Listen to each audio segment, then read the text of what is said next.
Hello and welcome back to another episode of the Chronic Fatigue and Burnout Recovery podcast. Today I'm going to be doing an episode on the topic of energetically expensive personality traits. Energetically expensive personality traits are basically traits or tendencies which we have which cost us energy in our fatigue recovery journey. They are habits, behaviors, or ways of being that are tiring to continue to pursue, to continue to act out, and continue to maintain in our lives. They're often things that are happening unconsciously. Sometimes we aren't even aware that we're doing them, or they're happening consciously, but we just don't know how to change them.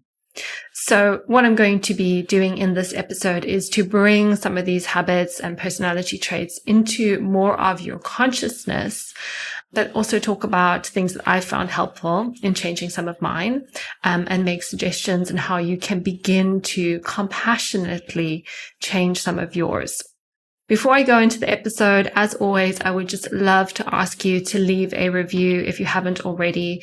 You can just nip into Spotify or iTunes, leave a 5-star rating. If you have a little bit of time on iTunes, you can always leave a written paragraph. And I would just really appreciate it every single week when the podcast comes out to go in and I check how many reviews we've got. And each week I see them going up a little bit more and a little bit more. It's really appealing to my inner achiever, which is quite fitting in the context of this episode today. But also it just means that if the podcast has better and more ratings, then that helps other people find the information. And some of this information can really change the trajectory of someone's illness or just really make a difference in terms of their quality of life. And so you taking the time to leave the review plays a part in that. And that's how you can pay this forward to the community. So I'd really appreciate it if you could do that now. And then we'll go into the episode. So just for context, it is, we're having a little mini heat wave here in the UK, which is lovely. I was on the beach this morning very early having a picnic breakfast, which is something I like to do when the weather is good. But now I'm in my office with the doors and windows all closed to help with the sound quality. And it's probably going to be a hot and sweaty podcast, but I look forward to talking to you all about energetically expensive personality traits. So let's dive straight in and talk about what these personality traits are.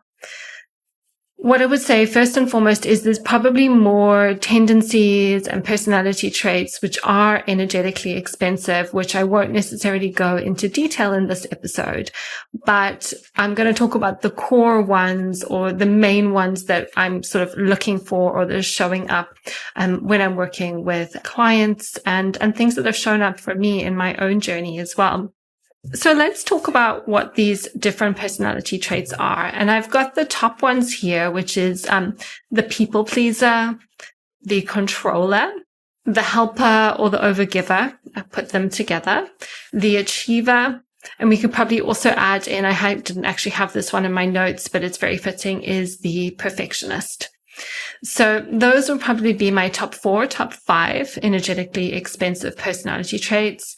And I would say to a certain extent, I personally resonate with almost all of them to varying degrees. Some of them are stronger than others.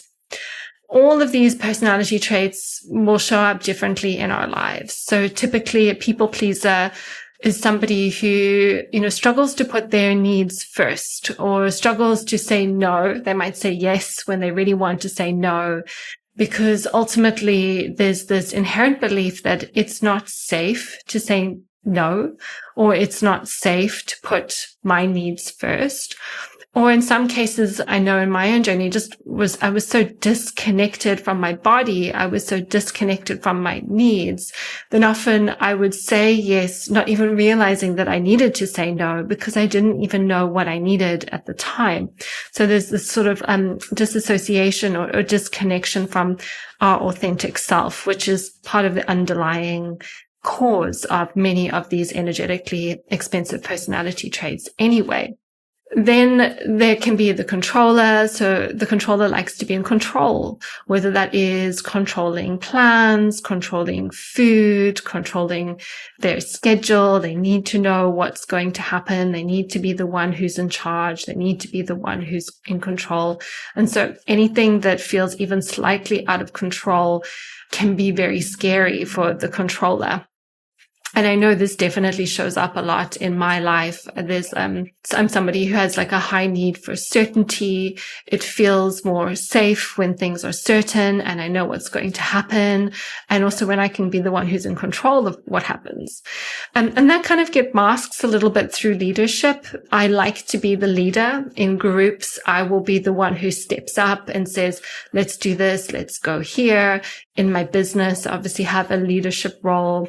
In friendships and relationships, I tend to be more of a leader, the one who's stepping out and, saying, let's do this, let's go here.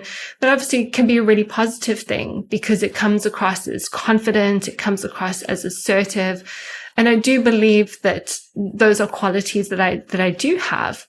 But I think it also does serve the secondary role of, if I'm the one who's leading, I'm the one who can control the situation, and being able to soften and just let somebody else lead, or just go with the flow, or just let things happen, or not have a high sense of urgency to sort of make things happen. That can be really challenging for me. It's something I've got to continuously work on. And ultimately it comes down to things feel safer when there's certainty. Things feel safer when I'm in control. And probably also stemming back to, in many cases, it's, children who grew up in unpredictable households, or they were unpredictable situations. Sometimes we want to be able to find a sense of control and autonomy because that helps us feel safer, given the history that we've had in our childhoods. Sometimes children who often become the parentified child, which is the child who often has to step up and act more like an adult and is never really given the opportunity to just be a child and to surrender and soften and not have to worry about things and just, have their needs taken care of.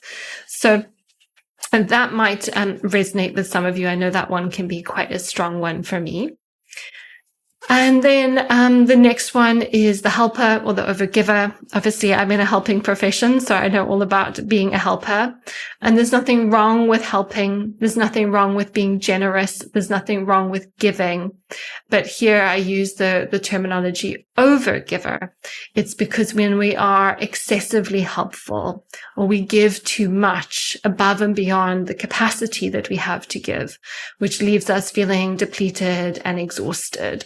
I always kind of use this joke, like if somebody buys me a coffee, then I feel like I need to sort of, buy them a private island and a speedboat. There's this inability to receive, because it doesn't necessarily feel safe to receive. And this tendency to like overgive, over-deliver all the time, which can often come from this idea that we feel safer if other people need us. We feel more worthy. We feel more validated. We feel like we have more purpose. We feel like we have more of an existence if we're needed by others. And yeah, it's often a way that if we're constantly giving all the time, we are blocking the vulnerability that we might experience if we were to be the ones who were softening and receiving. But it's exhausting to give all the time, especially if you're giving beyond your capacity. But one of the fantastic things that I have managed to cultivate through my own healing journey is this ability to know when I can give and when I can't. And then to be able to give from a really grounded place, from a really generous, authentically generous place, I guess, and also knowing what I need to take care of myself so that I can give to my clients, to my relationships, to friends, to family, knowing when I need to give and when I need to say no, has been a very, very valuable skill that I've been able to cultivate. And then the next is the achiever. Very, very strong achiever over here. So I know all about the achiever. And the achiever is somebody who doesn't just like to achieve. I'm sure we all like to achieve to a degree. We all like to win. but it's also about needing to achieve, only feeling validated if we achieve, feeling unworthy or a sense of stuckness if we're not constantly moving forward, if we're not constantly progressing, if we're not constantly growing, if we're not constantly doing more and more and more. There's almost a sense of urgency which comes with the achiever. And it's like an urgent need to achieve versus a natural achievement that may generally happen if you apply yourself in life. And that can become incredibly toxic over time because we're constantly operating outside of ourselves, operating outside of our capacity to achieve projects. And in doing so, we deny some of our basic needs for rest and for care and for looking after ourselves. And as I said already, the one that I didn't plan, which is also on the list, is the perfectionist. I don't know why I left the perfectionist out. I personally don't resonate so much with the perfectionist because I'm not such a detail-orientated person. Maybe some of my clients would beg to differ because often in the work that we're doing, it is very detail-orientated. But I'm more of a big picture thinker. So I like to think of the big picture and then like fill in the details as I go. And that's really actually useful doing this work because you need to have the hypothesis of what's going on for someone before you can work on the details of what someone needs to do. But I'm not overly perfectionist. So maybe that's why I left this one off of the list. Like there's certain elements perhaps in my life which I like to be perfect. And then there's also certain things I can just let go. But obviously, if you are somebody who is a perfectionist, it's this, fear of making mistakes, fear that, you're not lovable, you're not worthy unless everything is absolutely perfect.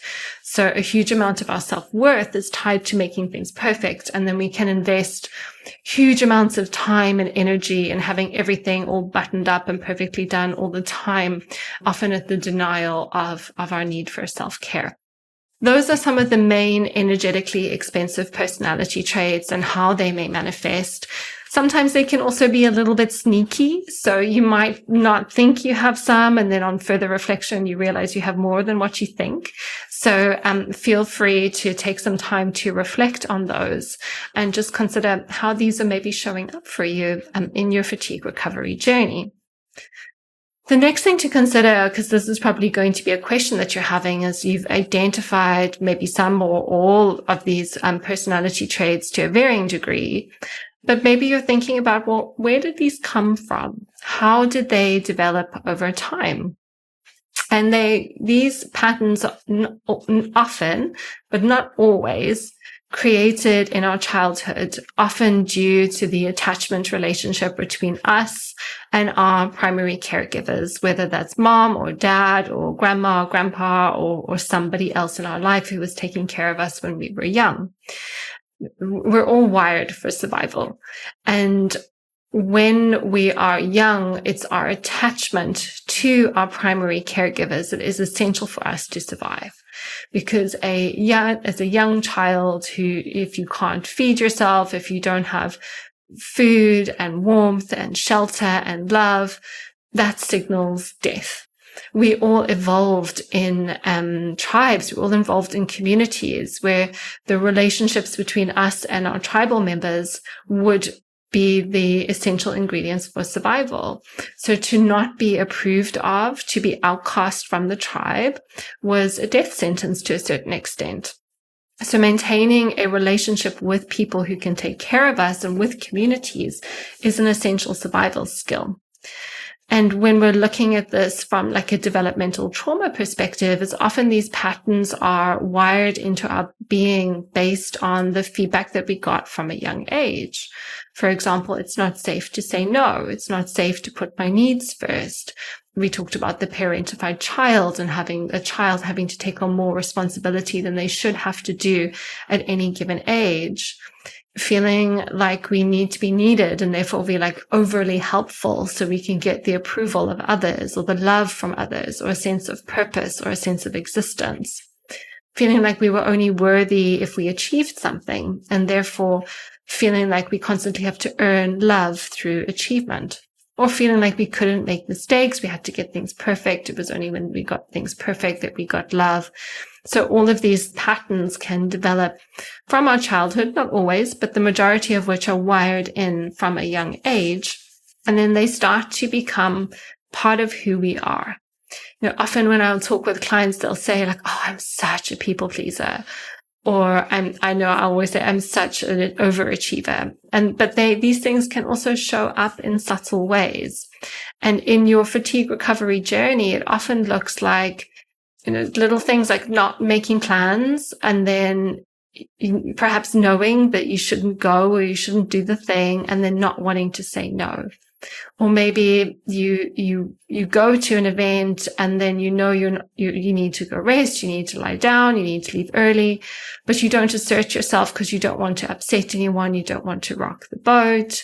Or perhaps it's, saying that you'll help a friend and being there for someone or giving, whether that's emotional support or doing things for other people when actually you just don't have the capacity to, and then that leaves you exhausted. Whatever these energetically expensive personality traits are, when we're doing them, what's happening is they're costing us energy because we're often going beyond our capacity at any given time to meet the needs of this part, to meet the needs of the people pleaser part, to meet the needs of the controller or the helper or the achiever or the perfectionist. And essentially what this is it's self-abandonment. We're disconnecting from our authentic needs. We're disconnecting from what matters to us, which is our body, our health, our vitality, to fulfill the needs of a part of us that was created perhaps long ago so that we could survive. But maybe now we don't need that part anymore. Maybe now there's an opportunity for that part to be cared for in a different way, or we can care for our survival in a different way. And in fact, we have to care for our survival in a different way because that is how we heal through our illness, by addressing some of these parts that got us there in the first place, parts that perhaps served us really well at a time in our life, but are no longer serving us well. And by starting to gently and compassionately acknowledge and recondition these parts, we can claim back the energy that is being lost. The energy that is being lost due to over-exertion, over-expenditure, operating beyond our capacity. But also the energy that is being lost from acting in opposition of our truest self, acting in opposition of our most authentic self.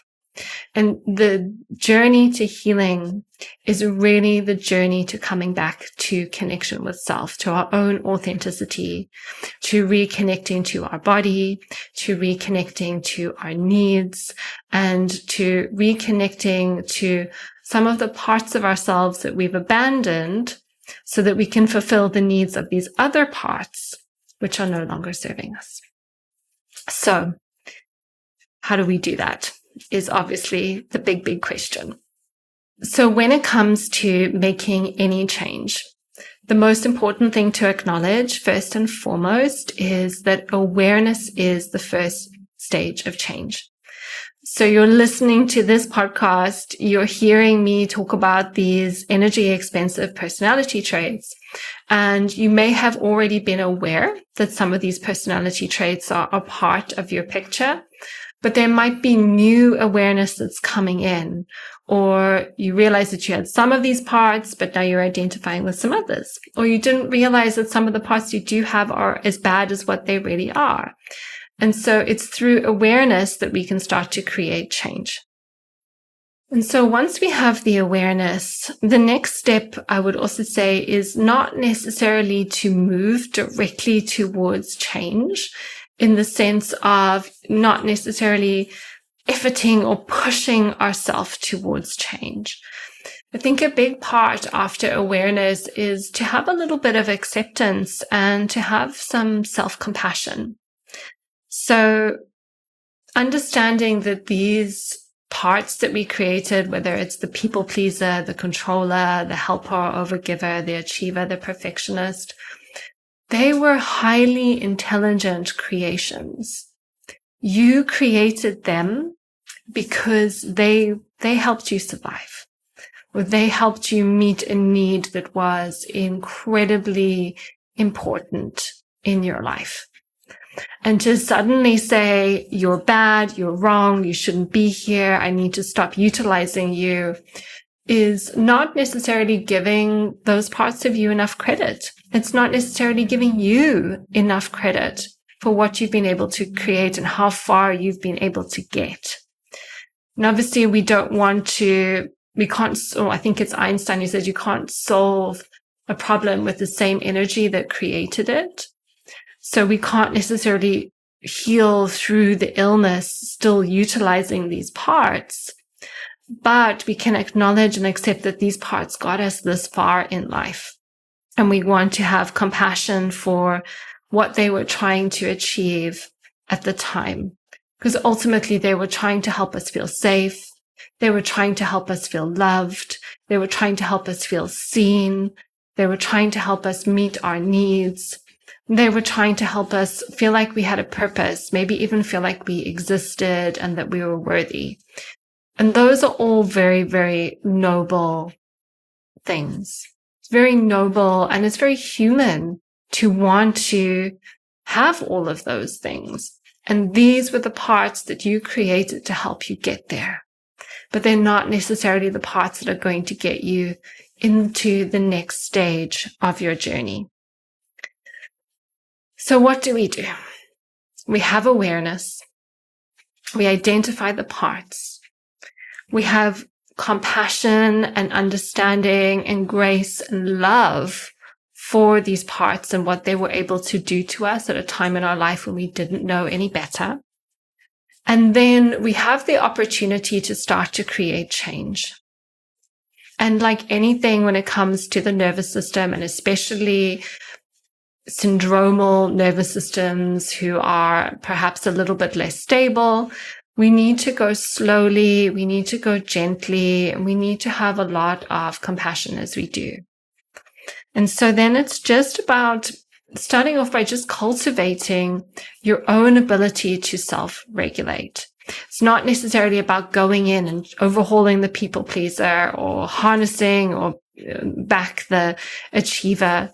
It's very much about understanding that these parts were created from a lack of safety. And the more we can create an internalized and embodied sense of internal safety, that we are going to be able to feel more comfortable and safe to create the change.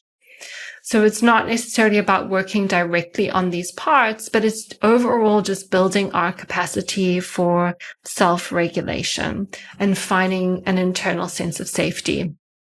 And how you do that is going to be determined by you and your system. I've done a previous episode on all the ways you can support your nervous system. I think it's episode 92.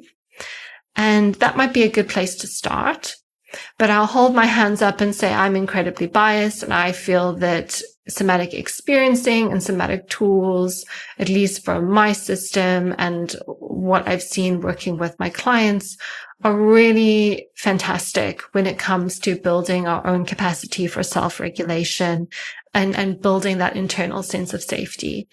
And I don't make it any secret that I have been in somatic therapy for almost 3 years now. Part of that is part of my own training that I did, but I think even if I hadn't done that training, I would have still wanted to do the somatic therapy. So somatic therapy can be really helpful, especially if you're working one-on-one with a practitioner, to then start to dig perhaps into some of these developmental patterns and start to work through some of the things that caused them to be created in the first place. This is obviously easiest done in a one-on-one setting with a practitioner, but there are also things that you can do on your own that can be supportive. Other things to explore would be internal family systems, which uses a lot of parts work. So the parts work is obviously great because we are working with parts. The people pleaser part the controller part, the helper part, the overgiver part, the achiever part, the perfectionist part. It's understanding that these are just parts of you. They're not the whole of your authentic self. They're not the whole of your authentic you. They're just parts that you nourished so that you could survive. And there is an opportunity to nourish other parts through your own healing journey. So internal family systems could be a good one. Neuroaffective touch. So I've talked a little bit about touch work and how touch work has been particularly supportive for me. Touch work can really help with some of the developmental trauma that we may have. Talking therapy in some cases can be helpful. I'm not a big fan of talking therapies just because I'm biased when it comes to somatic therapies, but I always like to say, people find their own way to healing and people find the way that works for them. And sometimes, especially depending on the person and their nervous system, going too deep into the body too quickly can feel like too much. So having something where there's more of a dialogue, like therapy or counseling, can be helpful. Coaching can also be helpful. Having a coach who can help you sort of identify where these patterns are showing up and set you little goals, to say no or to change certain behaviors.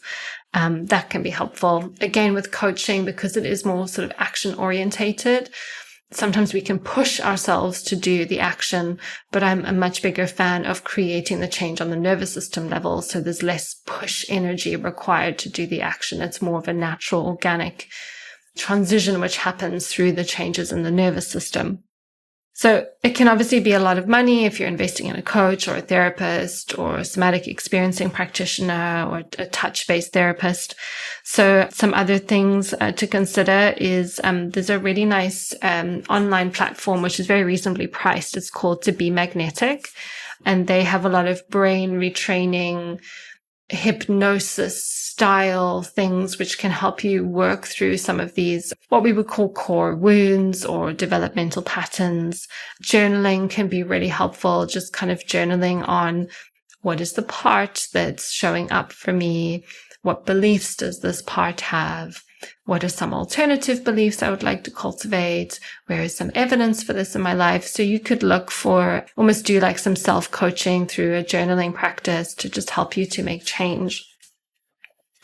And then I guess it really is the next step after awareness and having compassion and creating self-regulation and maybe unpicking some of the patterns is it all comes down to action. Eventually we're going to get to a point where we just need to do something differently and we need to act. And the way that I like to approach things, as I've said already, is to create these deeper level system changes so the actions are more organic and natural. But even if that is the case, it can still bring up a lot for us when we finally say no, or we say, I can help, but only this much. Or we give our achiever a little bit more patience and a little bit less urgency. Or we soften and we surrender and we let someone else step up so we don't need to control everything all the time. So it can still feel really uncomfortable even in the process of change. And just to kind of name that, and that's where having the capacity for self-regulation can be really important. So as there's some discomfort coming up as you start to create these changes, you also have the ability to self-soothe and to reassure as you're making the changes. People often say is what often comes up a lot is guilt. I feel so guilty when I say no. Or I feel guilty that I'm resting and I'm not, pushing ahead. Or I feel guilty, when I let someone else take over and I'm not the one who's controlling everything. Guilt is often a positive thing. Many of us will think of it as a bad thing, like, oh, it's uncomfortable. I don't want to feel guilty. But the conversation I like to have with my clients is guilt is often a sign that we're changing. Because guilt is when we're doing something different from what we've done. That's why we feel guilty. The reason why you feel guilty is because you're saying no, which is the point of the exercise. Sometimes it's about just sitting with discomfort of the guilt. So again, having that capacity for emotional regulation, we feel the guilt. We don't need to react to the guilt. We can sit with the discomfort of the guilt. And then as time goes on, we recondition the system to a new norm. And there's a really lovely quote from Gabo Mate, who I'm such a fan of. He talks a lot about these types of these energetically expensive personality traits in his book, When the Body Says No, which I'd highly recommend that anybody who's experiencing a chronic illness reads. But he has a lovely quote, which is, at least in the beginning of growth, if they do not feel guilt, they are probably ignoring their truest self. And a big thing with Gabo Mate is about this idea of authenticity. When we deny our authentic nature, that is when we create huge amounts of stress on the body. And part of healing is reducing those hidden stresses, unburdening ourselves of these self-created, even though we didn't create them on purpose, these self-created stresses which are eating away at us day to day, because these ways of being that we've utilized to survive are stopping us from really being ourselves. And the journey to healing is to come back to ourselves, to reconnect with our needs and reconnect with who we are and what lights us up and what makes us happy and just what matters most, what we value most, and what's important to us in our life. And so in my own journey, I think I shared a little bit about this already, but I just, for the longest time, I didn't even realize I had needs. If you'd be like, what do you need? I'd be like, I don't know, And now I feel like this journey, even though I'd never ever want to relive my darkest days of chronic fatigue syndrome, this journey has been such a gift. And that might be really hard to hear for some of you who are in the really, really dark days right now. But on the other side, I'm so grateful for the opportunity, because I never ever would have been able to get to know myself and connect with myself on the level that I have over the past few years without this experience. And it's been such a gift. And a big part of that is just realizing what I need. And then also being able to have the felt experience in the body when I'm not getting what I need. So to be able to feel that's a no for me. That's too much for me. I can't do that. I can't give right now because I'm not filled up enough myself. And another big one is just noticing when I'm getting a sense of urgency and really slowing things down so that inner achiever stays a little bit more under control. And it takes time. So again, just to give yourself the compassion for this to happen slowly, to start with the small things which are easier to say no to or easier to set boundaries around, and really celebrate every little win. Don't go into the most difficult situation where it's been really, really challenging and you're really afraid of setting some boundaries, and don't tackle that situation first. Tackle the smallest situations, the tiny conflicts, the places where there's not as much charge. And as you continue to rehearse the behaviors and you practice more and you practice more and you're coming back to your authenticity, that will help to cultivate more strength to tackle some of the bigger things. And if you can afford it, if it is within your means to get some professional support, I always recommend that. But if not, there's also like amazing books that you can read. There's some low cost or no cost resources that you can utilize, and not underestimating the impact of this work on the whole journey. Because if these energetically expensive personality traits continue to play out in your life, then there will continue to be things that take extra energy. And everybody with chronic fatigue says, it's constantly having to balance my energy and manage my energy and choosing between things I want to do and things I have to do. Working on some of these things will help to free up energy so you can do more of the things you want to do on a day-to-day level. And there's more energy available for your health and for your healing. So I hope you have enjoyed listening to this episode today. Perhaps you're a little bit more intimately acquainted with your different energetically expensive personality traits.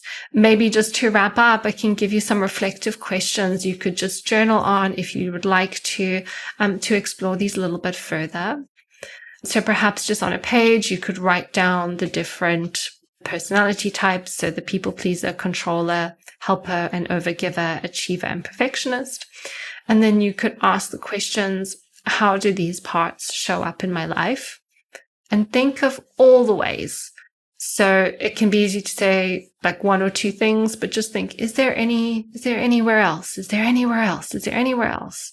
And you could also kind of reverse engineer it. So think about the situations that are causing you stress or draining your energy and just think, what parts are showing up here? It might be one, it might be a combination of them, and write that all down. And then you could write down the answer to this question, which is, how have these parts helped me in my life so far? So we've, first of all, building the awareness. Now we're finding compassion. Now, how are these parts helpful to you? How have they served you? And then you could say, answer the question, how would I like things to be different? So you're creating a new map, a new model of what you'd like to do differently. And then think about, how could I support myself towards this vision? So it could be working on nervous system regulation, building capacity, could be doing more of the things you enjoy and prioritizing that. It could be getting some professional support. It could be reading some more books.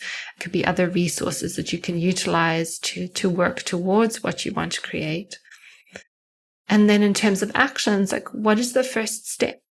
There might be one little thing that you're doing. Like if I could just stop doing that. Like whenever I see my friends, I tell them I'm just going to come for an hour, but I always stay for an hour and a half and it's too much. Or whenever I'm working on this project, I always say I'm going to stop and take a break, but then I get so excited and I keep on pushing through. So what is one little action that you can take this week, this month, that would just help to start to change some of these behaviors that these parts are pushing you forward into? So that's just a little bit of self-reflection. Take it or leave it. I hope you have enjoyed this episode, and I will see you in the next one.